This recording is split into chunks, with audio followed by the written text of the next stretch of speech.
Si vous êtes passé par Rouen le mois dernier, vous avez sûrement remarqué cette touche d'art sur les panneaux publicitaires de la ville. Nous allons en parler aujourd'hui dans le MAG avec Sylvain Guérèche. Bonjour. Bonjour.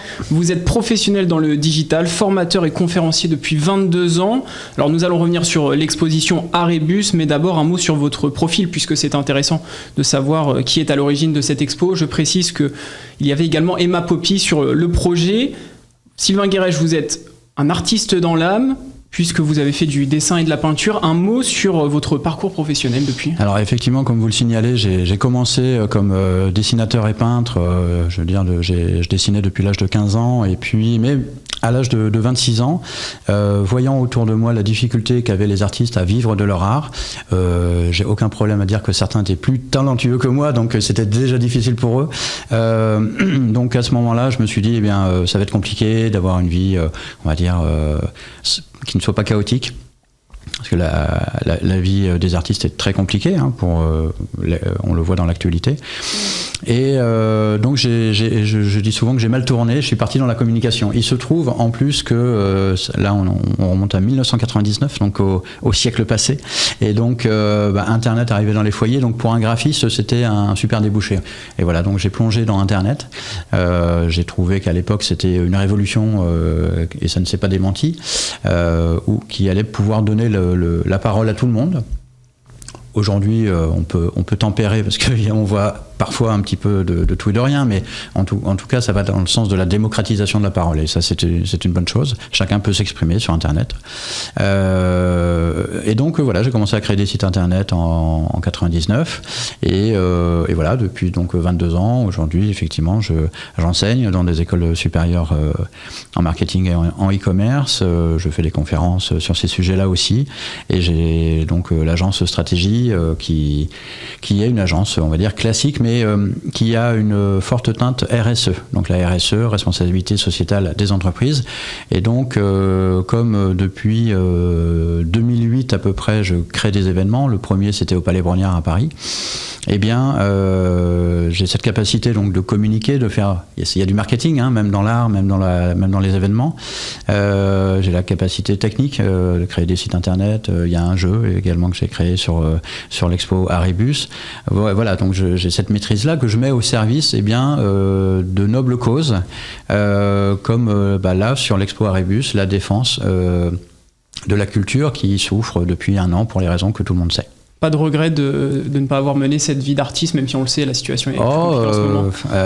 Oui, mais ça va. Je m'éclate bien dans ce que je fais. Je mets en avant des artistes, donc au travers de l'expo Arébus, au travers des Rockers du cœur, on va certainement en parler. Donc je suis, c'est bien aussi. J'ai aucun regret.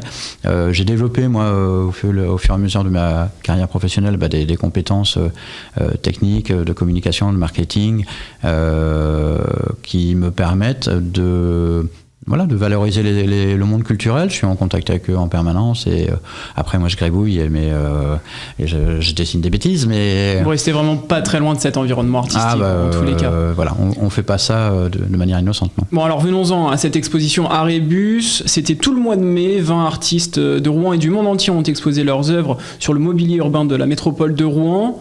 Vous nous aviez confié vouloir agir pour le monde de la culture durement touché par la crise sanitaire. Votre objectif est atteint ? Ah, complètement. Et je peux vous dire, j'en ai les frissons sur les bras parce que on a des artistes qui sont je vais vous dire, qui sont nos amis, qui sont dans la difficulté, qui peuvent pas s'exprimer, qui n'ont pas de visuel. Alors on voit que certains artistes occupent des lieux de culture parce qu'ils souffrent. Ils souffrent de ne pas pouvoir s'exprimer, ils souffrent financièrement, et ce sont des gens comme vous et moi, plus peut-être comme moi, mais qui ont des enfants. Donc qui ont des enfants à nourrir, et dont la vocation première, la vie est vouée à s'exprimer et à donner du rêve, de l'imaginaire à la population, et c'est ça qui les nourrit vraiment, qui nourrit leur vie. Donc voilà, c'est de la solidarité. Moi, c'est effectivement des situations qui me touchent parce que c'est des copains, quoi. Justement, des copains. Concernant les exposants, 15 étaient de Rouen, 5 venaient d'un peu partout dans le monde. Comment s'est fait la sélection et c'était important pour vous aussi d'avoir des artistes locaux? Oui, alors très clairement, c'est Emma Poppy donc, qui co-organise l'événement, qui a fait la sélection. Je l'ai laissé sur ce terrain-là, puisqu'elle avait pas mal de contacts auprès des artistes eux-mêmes. Donc ils n'ont pas été longs à être convaincus, bien évidemment. Ils ont tout de suite dit oui. Donc après, il y a eu toute une mise en place qui s'est faite avec la métropole de Rouen, avec les services de la culture et de la communication, avec JC Decaux également, donc bien évidemment, qui sont donc nos partenaires, également avec la TCAR, le réseau Astuce des bus, puisqu'il y avait des petites glissières, peut-être que la population qui prend le bus les a vues, où figuraient des QR codes qui renvoyaient vers le site. Voilà, également l'imprimerie IRS a imprimé à titre gracieux, et on les en remercie, les affiches donc, qui ont été exposées pendant cette période. Donc également 5 artistes internationaux, dont Swad Rama, artiste kosovar, ou encore Hélène Roten, artiste néerlandaise. Pourquoi exposer ces artistes? Déjà parce qu'on adore ce qu'ils font. Voilà, c'est la première raison. Voilà, j'ai tout dit. C'est une bonne raison. Voilà, j'ai tout dit. Il était important, je tiens à le préciser, qu'il y ait la parité. Il y a autant d'artistes hommes que d'artistes femmes. Ça fait partie des valeurs qu'on a souhaité. Voilà, le monde change aujourd'hui. La parité, ça fait partie des choses normales. Voilà. Donc, dans les événements que j'organise, moi, ça fait partie des choses que j'inclus. J'ai fait des start-up week-ends où dans le jury, il y avait autant d'hommes que de femmes. Enfin voilà, le monde change et doit être vertueux. Ça vous tient à cœur justement de suivre cette évolution, de mettre en avant aussi des locaux sur leur travail. Voilà. Le principe de l'exposition, c'était de découvrir les œuvres des artistes en pleine rue sur les panneaux publicitaires, alors que les musées et autres espaces culturels étaient encore fermés à cette période. Le public avait la possibilité de réaliser un jeu de piste avec un QR code. Ce dispositif a-t-il rencontré le succès? Absolument, absolument. On a des gagnants. Alors, ce sont parmi eux les plus sportifs, hein, parce que le principe était le suivant, c'est qu'il fallait prendre en photo 3 œuvres d'un même artiste sur les 60 points répartis sur la métropole, donc il fallait un petit peu crapahuter.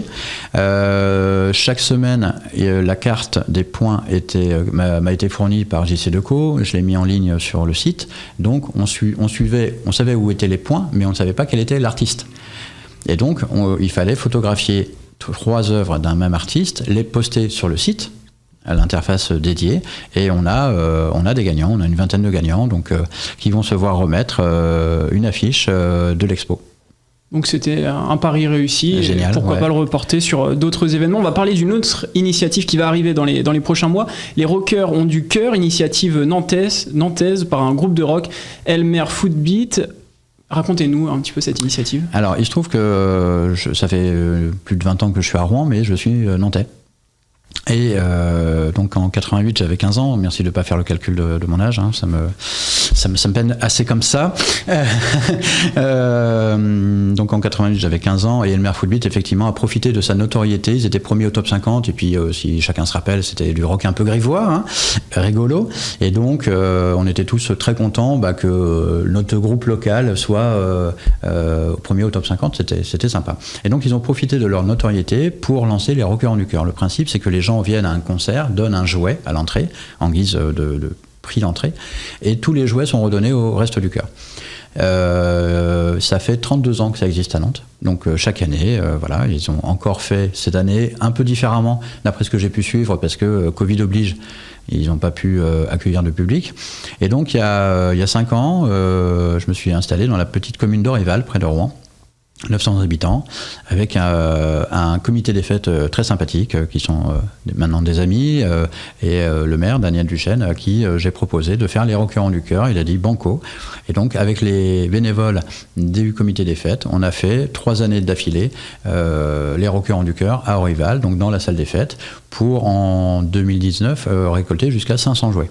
ce qui était honorable. Et pour cette édition 2021, vous avez une date, un lieu à nous présenter ? Alors, il y a, je vais faire un petit aparté sur 2020 très rapidement, puisque nous pouvons accueillir le public. On a décidé de faire un show télé qui a été diffusé sur la chaîne normande en 2020 avec Dorshan, Jode, The Others, et donc qui est visible sur YouTube. On tape Les Roqueurs du Cœur, Rouen, full concert 2 heures. C'est un taratata normand qu'on a fait. On a récolté plus de 2000 jouets. Rendez-vous sur YouTube. Alors merci à vous Sylvain Guéret d'avoir participé au MAG. Et sachez que vous pouvez également retrouver cette émission sur notre site et application Radio Sensation.